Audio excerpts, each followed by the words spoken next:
de Gobierno. Subsecretario, muchísimas gracias por esta entrevista. ¿Cómo le va? Hola Verónica, gracias a ustedes. Vamos a estar o aclarar con usted, hay 4 personas detenidas. Para ser más concreto, subsecretario, ¿cuántos más falta por detener o que tienen derechamente una orden de detención? Dado que estamos en el proceso de detener al resto de esta banda, yo lo que podría decir es que estamos hablando de alrededor de 10 personas. 10 personas más. Sí, y sí. de las personas No, 10 personas, alrededor de 10 personas en total. Perfecto. Digo esto porque como las detenciones están en curso, que esperamos que sigan en el transcurso del día de hoy y parte del día de mañana, es preferible tener un número aproximado. Subsecretario, de las personas que ya fueron detenidas y que están en este minuto en el Centro de Justicia, próximas a ser formalizadas, ¿con qué cargos van a enfrentar la justicia concretamente ellos? Básicamente con los cargos que anunciamos inicialmente, que ataque a la propiedad pública, robo con armamento, etcétera, etcétera. O sea, un conjunto de cargos que nosotros esperamos que permitan que finalmente el juez trabaje en la línea de que la detención final sea del orden de entre los 5 y los 20 años. Subsecretario, ¿qué explicación hay para entender que, siendo una banda numerosa la que cometió este delito, se haya dado información o se haya detenido a 4 y falten todavía un número importante por detener? Lo pregunto porque uno quizá pudiera pensar que a partir de las diligencias que ya se han desarrollado, aquellos que siguen prófugos podrían perfectamente modificar sus conductas, cambiar su lugar de residencia, es decir, adoptar una serie de medidas que podrían complicar todavía más su detención. ¿Qué pasó? Este es un procedimiento bastante habitual. La eficiencia aquí no consiste en tomar a todo el mundo a la misma hora y el mismo día. La eficiencia consiste en que efectivamente podamos capturar al máximo de integrantes de esta banda, y eso es lo que está planificado. Es el fiscal el que finalmente determina la secuencia lógica para que se pueda cumplir ese objetivo. Repito, no es un signo de eficiencia que sea todo el mundo en el mismo instante detenido.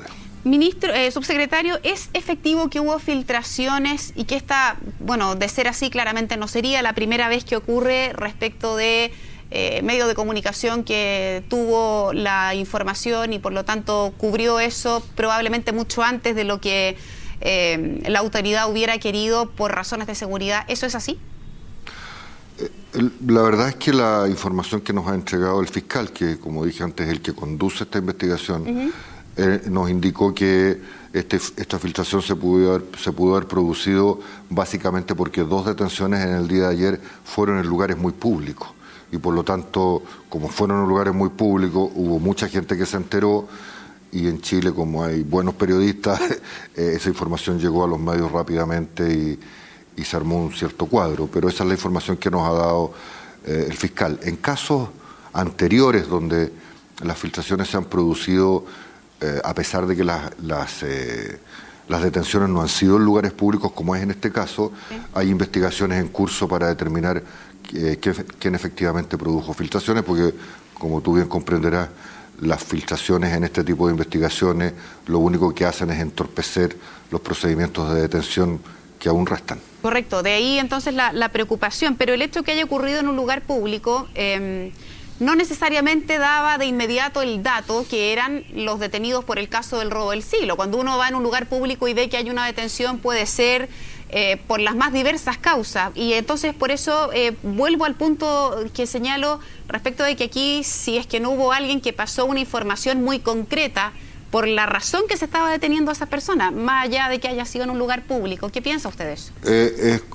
Bueno, primero yo y el gobierno estimamos que no es adecuado que existan filtraciones cuando hay procesos de investigación, porque eso afecta a la investigación.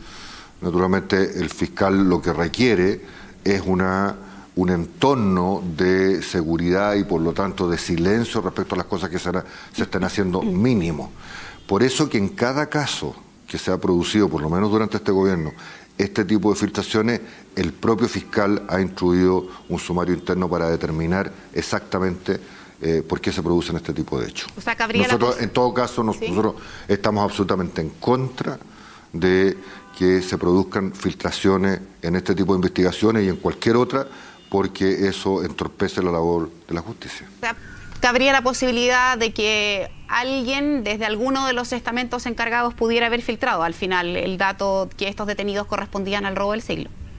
Esa es una hipótesis, mientras no tengamos un informe de otros fiscales que han instruido este tipo de investigaciones, y me imagino que este también lo va a hacer, yo preferiría no adelantar ninguna opinión al respecto. Perfecto. Lo que sí tenemos claro es que nosotros estamos absolutamente en contra que por obtener beneficios eventuales y todos menores, por cierto, se produzcan este tipo de hechos. Subsecretario, respecto de la legalidad de la detención, ¿qué antecedente maneja usted? ¿Por qué lo pregunto? Porque hoy en la prensa se recordaba que cuando se detuvo a una persona, porque se le encontraron indumentario, vestimenta reflectante, con el testimonio de un carabinero que señalaba que lo había visto bajar bolsas blancas desde un vehículo en Quilicura, etcétera, etcétera, la Corte Suprema al final decretó que esa detención fue ilegal, esta persona está libre, sin ir más lejos se cree que podría estar en Argentina.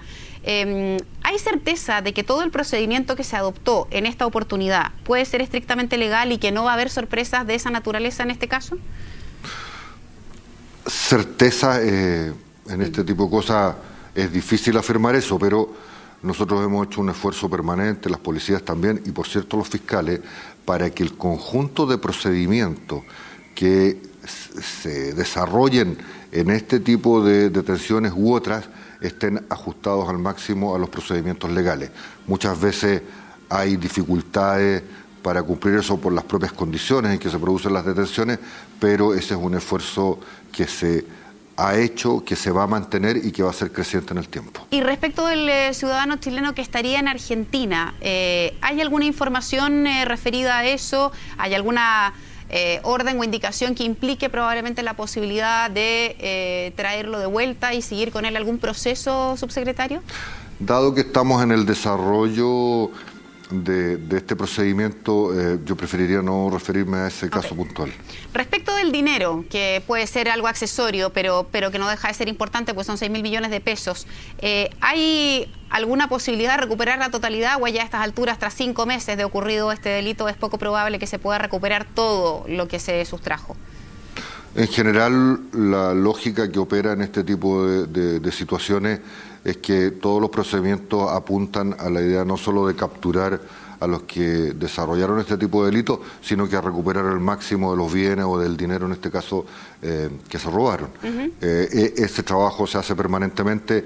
Es relativamente obvio que no se va a poder recuperar todo, porque, como ustedes bien saben, algunos de estos delincuentes andaban con bastantes recursos en efectivo, haciendo compras y adquiriendo bienes. Digamos. Correcto. Subsecretario, respecto de los detenidos, hay información que, por lo menos respecto de uno, había datos que era un delincuente con un historial anterior, en el 2007, robos a cajeros automáticos, robos con violencia. ¿Qué explicación hay para eso respecto de, yo no sé si esa persona ya habrá cumplido condena o estaba gozando de algún beneficio?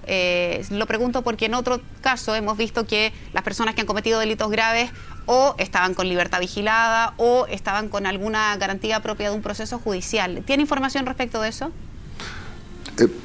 Tenemos información, pero va a ser parte de la investigación eso, pero en todo caso lo que yo puedo decir es que es relativamente evidente que las personas más activas en este tipo de bandas son personas que habitualmente hacen este tipo de cosas, no son personas que tengan otro tipo de actividades en periodos anteriores, salvo casos muy aislados. Entonces habitualmente se produce lo que tú bien mencionas, que es que muchos de los integrantes de estas bandas son personas que han delinquido en periodos anteriores, que muchos de ellos han estado detenidos y que hoy día siguen operando, y por eso que el esfuerzo que nosotros hemos hecho de lograr un esquema integrado de coordinación y cooperación para poder enfrentar este tipo de delitos ha sido más efectivo en este periodo. Y en ese sentido, subsecretario, ¿hay algún análisis que hacer respecto de o bien las penas que se han aplicado por algunos delitos son bajas o la rehabilitación se puede comprobar que no funciona? usted tiene razón, digamos, nadie va a dejar un trabajo por ir a delinquir y es gente que lleva mucho tiempo en el mundo de la delincuencia. ¿Hay algún análisis que hacer ahí respecto a eso? Sí, nosotros tenemos la impresión, y en eso hemos ido trabajando en los 10 meses que llevamos en el gobierno, en que hoy día uno tiene que ir asumiendo que la modificación de la realidad, de las formas de operar, la conectividad digital que existe en el país, las relaciones más globales que se producen en este tipo de hechos, nos obligan como país, digamos, a ir construyendo permanentemente una actualización del conjunto de leyes que existen en Chile. El caso más habitual y que nosotros lo hemos venido enfrentando desde el principio tiene que ver con la droga, que la tipificación de drogas en Chile es limitada, pero todos los días aparecen drogas sintéticas y naturalmente tenemos que adecuar la legislación para que efectivamente esa gente que en este caso anda con drogas sintéticas la podamos efectivamente detener y condenar. Bien, subsecretario, le queremos agradecer mucho este contacto con CNN. Seguramente vamos a seguir pendientes de esto, toda vez que falta, como usted me señalaba, personas por detener. Así que gracias por su tiempo, que tenga un buen día. No, gracias a ustedes, muchas gracias, muy amable.